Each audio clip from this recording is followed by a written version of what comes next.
रायपुर में deputy CM Arun Sao ने एक साथ कई अहम मुद्दों पर विपक्ष और कांग्रेस को निशाने पर लिया। दिल्ली और रायपुर में युवाओं के प्रदर्शन पर उन्होंने कहा कि आंदोलन में शामिल लोग वास्तविक छात्र नहीं बल्कि राजनीतिक दलों के भेजे हुए लोग लगते हैं। उन्होंने कहा कि सरकार ने प्रतिनिधिमंडल की बात सुनी है और सभी को अनुशासन के साथ अपनी बात रखनी चाहिए। बीजेपी की 2 दिवसीय संज्ञानात्मक बैठक पर कांग्रेस के गुटबाजी के आरोपों को भी उन्होंने खारिज करते हुए कहा कि भाजपा में नियमित रूप से बैठकें होती हैं, जबकि आपसी संघर्ष कांग्रेस की पहचान बन चुका है। वहीं उन्होंने खाद की उपलब्धता को लेकर किसानों को भरोसा दिलाया कि प्रदेश में पर्याप्त रासायनिक खाद का भंडारण है और जरूरत पड़ने पर केंद्र के सहयोग से अतिरिक्त आपूर्ति भी सुनिश्चित की गई है।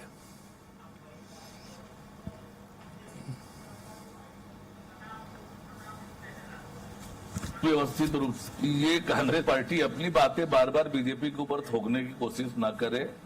गुटबाजी किस पार्टी में है, कौन एक दूसरे को नीचा दिखाने में, एक दूसरे को हटाने में, बनाने में लगे हुए हैं, ये किसी से छुपा नहीं है। ये आपसी लड़ाई झगड़े कांग्रेस में होते हैं, भारतीय जनता पार्टी में कोई गुटबाजी नहीं है। भारतीय जनता पार्टी में नियमित रूप से बैठकें होती है। आज प्रदेश पदाधिकारियों की बैठक है, फिर कोर ग्रुप की बैठक है, तो बैठक का नियमित हिस्सा है भारतीय जनता पार्टी के कामों का।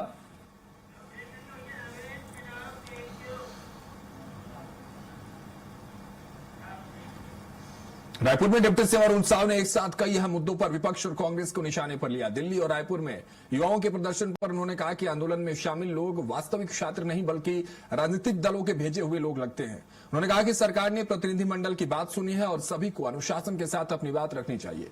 बीजेपी की 2 दिवसीय संज्ञानात्मक बैठक पर कांग्रेस के गुटबाजी के आरोपों को भी उन्होंने खारिज करते हुए कहा कि भाजपा में नियमित रूप से बैठकें होती हैं, जबकि आपसी संघर्ष कांग्रेस की पहचान बन चुका है।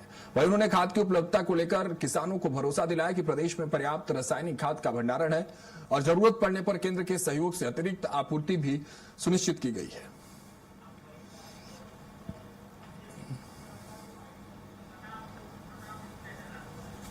व्यवस्थित रूप से ये कांग्रेस पार्टी अपनी बातें बार बार बीजेपी के ऊपर थोपने की कोशिश ना करे।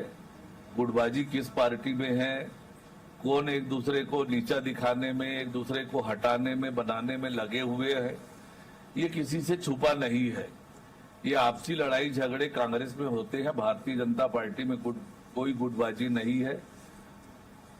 भारतीय जनता पार्टी में नियमित रूप से बैठकें होती है। आज प्रदेश पदाधिकारियों की बैठक है, फिर कोर ग्रुप की बैठक है, तो बैठक का नियमित हिस्सा है भारतीय जनता पार्टी के कामों का।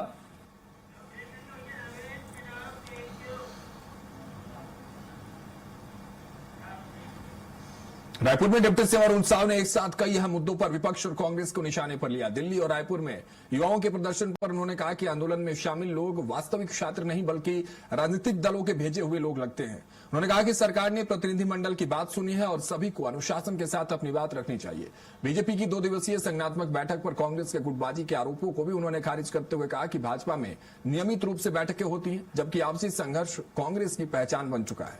वहीं उन्होंने खाद की उपलब्धता को लेकर किसानों को भरोसा दिलाया कि प्रदेश में पर्याप्त रासायनिक खाद का भंडारण है और जरूरत पड़ने पर केंद्र के सहयोग से अतिरिक्त आपूर्ति भी सुनिश्चित की गई है।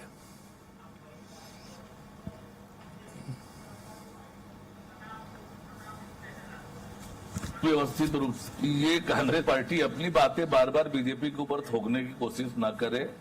गुटबाजी किस पार्टी में है, कौन एक दूसरे को नीचा दिखाने में, एक दूसरे को हटाने में, बनाने में लगे हुए हैं, ये किसी से छुपा नहीं है।